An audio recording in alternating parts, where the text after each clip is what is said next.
chesslessons.net, and I'm going to be taking a look at a game between SeanGGodley and Mr. Nguyen Vu. And so, for anybody not familiar with SeanGGodley, he has one of the best chess channels on YouTube, so I definitely recommend taking a look. So, starting off, Sean's playing white, and he plays c4, so a very flexible opening move. And now with e5, it looks like Vu is trying to play something similar to what Alexander Grischuk has been playing lately. Specifically, Grischuk has been playing a setup. Usually the move order is a little bit different, but let's say something like knight c6, and after knight f3, Grischuk, if you want to take a look at some of his games, I would suggest looking at the 2011 Candidates Tournament in, I believe it's held in Kazan, Russia. And so here Grischuk was playing e5 to stop white from playing d4. And his plan usually involved maybe some kind of d6 and f5 later. So I definitely like this plan a little bit more, much more accurate move order. Vu instead plays e5. So I don't like the move because it's very committal. And I think it's much better to wait until white plays knight f3, and we're going to see why. So g3, and now knight f6. So to play knight c6, some kind of system involving g6 possibly. I think this could have been a little bit better for Vu. Maybe even playing f5 here. So at the very least, I think he should have played d6, bishop e7, and now f5. So, if you're going to play the c5, d6, and e5 setup, obviously the original idea is to stop white from playing d4. Also, to gain space, and I think, withhold developing the knight on g8 until you play f5 to gain the space and gain it in one move. So anyway, Vu's move order with e5 is a little too, you're playing your cards a little bit too soon, letting white know exactly what you're doing.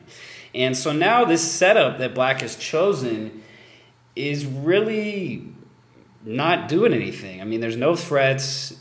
White's going to play d4 and gain space, so I didn't really like the opening for black, but it's not that bad. So after d4 here, c takes d4 seems okay to me. This is where, I'm always telling my students, you don't want to trade, you don't want to initiate the trades. And so this is a perfect example of why. So first of all, it's too eager to release the tension in the center, and it's too early to do that because it's going to give white a free hand to exploit his slight lead in development and really his better placing of the pieces. This bishop is a perfect example. So here black could have just played any kind of normal move. I mean, I think rook e8 certainly comes to mind. And if white takes, black's going to be fine. And if white plays d5, maybe even just knight to a5, kind of eyeing that c4 square. And it's really tough, this kind of knight a5 ideas. When I first saw them, I was like, okay, well, that doesn't make any sense because if I'm white, I'm going to trap that knight somehow. I'm going to play b4 and at least push it back. But there is significant pressure on the c4 square. So maybe queen c7 here. This is all just speculation. I mean, there's even knight b5. But even still, black could even sack the exchange, trying to get some counterplay. Say something like this. So, anyway, getting a little carried away. But the important point is to note here not to give up. Black just made a huge strategic, long-term positional mistake by playing e takes d4. So it was very important for black to maintain some kind of effort at controlling the center. And instead, with takes, well, now you can see, white's got all the play. His pieces, by taking, it's like black gave white a move to develop his knight towards the center. So that's why I always hate to initiate exchanges, because more often than not, you're going to be developing your opponent's pieces for them. So knight takes d4, and you can see the bishop is just killing the positions, cutting the board in half. And black still has a defensible position. Here, I think he had to play maybe knight e5.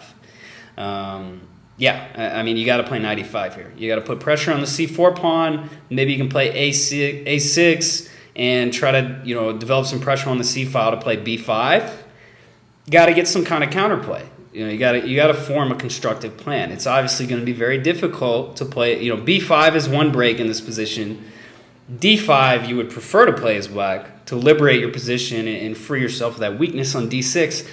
But you have to establish some kind of plan to get counterplay.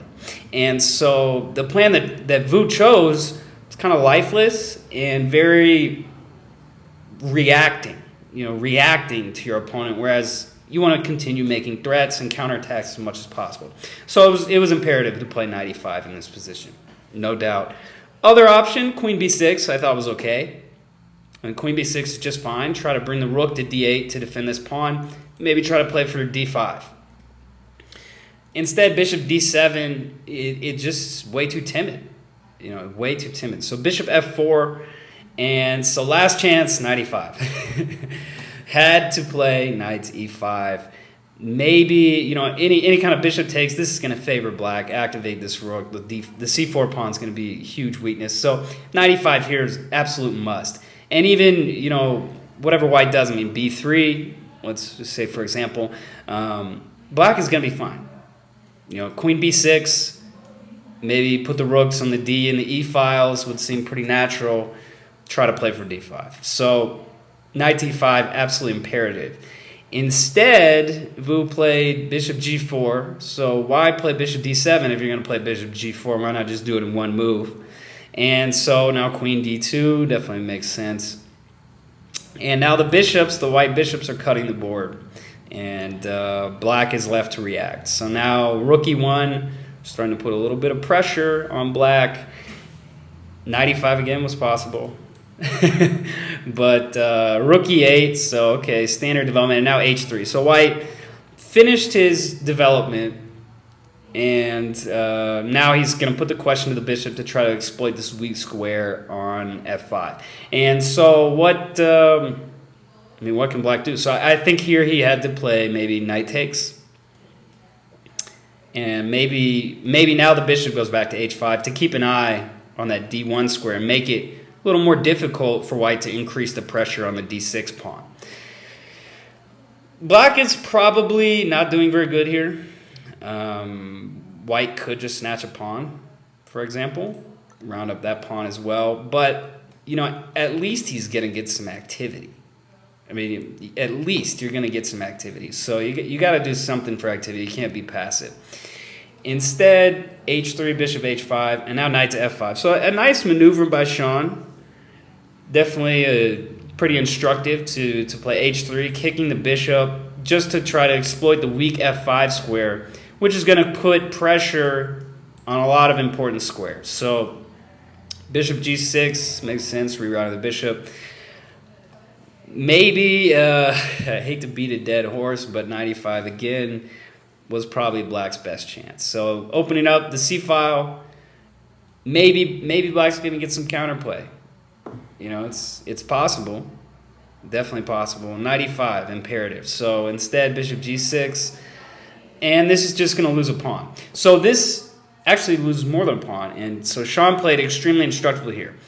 When you see a good move, look for a better move. And white's, you know, let's talk about a static weakness on d6. That pawn is not going anywhere. In fact, when white takes it, it will slightly liberate black's position in that he won't have to keep defending that pawn. He won't have to use all of his resources to defend that pawn, and it's kind of cramping him as well. So that pawn's not going anywhere. These bishops, again, are just murdering the board. So very instructive for white here. He didn't try to snatch the pawn real quick and run into something like this. Instead, b3, so very patient. Defend the weakness here. Now b6, well, b6, I mean, it's probably too late, but maybe, you know, queen to a5, certainly, I don't know. I mean, it's tough to recommend moves for black here. If queen to a5, white's got, well, yeah, I mean, knight d5 is just going to be all she wrote. Let's see, queen takes, and knight takes here, doubling the pawns. The two bishops, black's pawns are just sitting ducks, and he has no activity. He's got no compensation no counterplay. That's the main thing. So B3, a very nice move, not rushing. Black's weaknesses aren't going anywhere. Now knight B5, definitely a good idea. Also, rook D1 was okay, but I like knight B5. Try to get in real quick and exploit some of these weaknesses with the H1 to A8 diagonal. Knight F5, black is without counterplay completely. So dropping one pawn, bishop C6, dropping another pawn, and here you can safely say the game's over. White's got the two bishops, and he's up 2 pawns. So this is going to be pretty easy to convert. Black has absolutely no counterplay, has no hint of a counterattack even. So now D6, I mean, what can you say? I mean, maybe, the knight's going to drop, whatever. I was thinking first maybe rook E6, but it just drops anyway. So concluding the game pretty quick. White wins a piece here.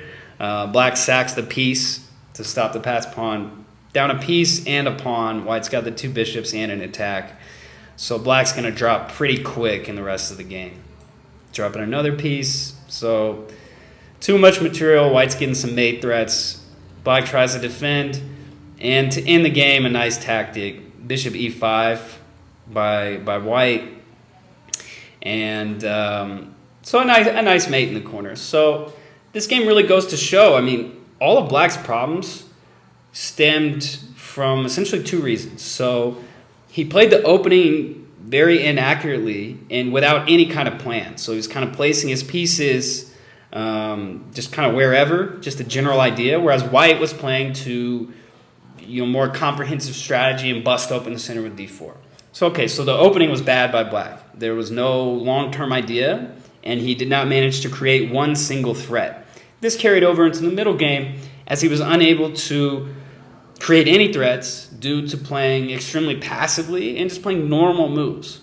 Playing normal moves is not going to get you anywhere. You've got to play differently, creatively, and most importantly, ambitiously and aggressively so your opponent has to react to you. So anyway, nice game by SeanGGodley. And again, he definitely has one of the best chess channels on YouTube.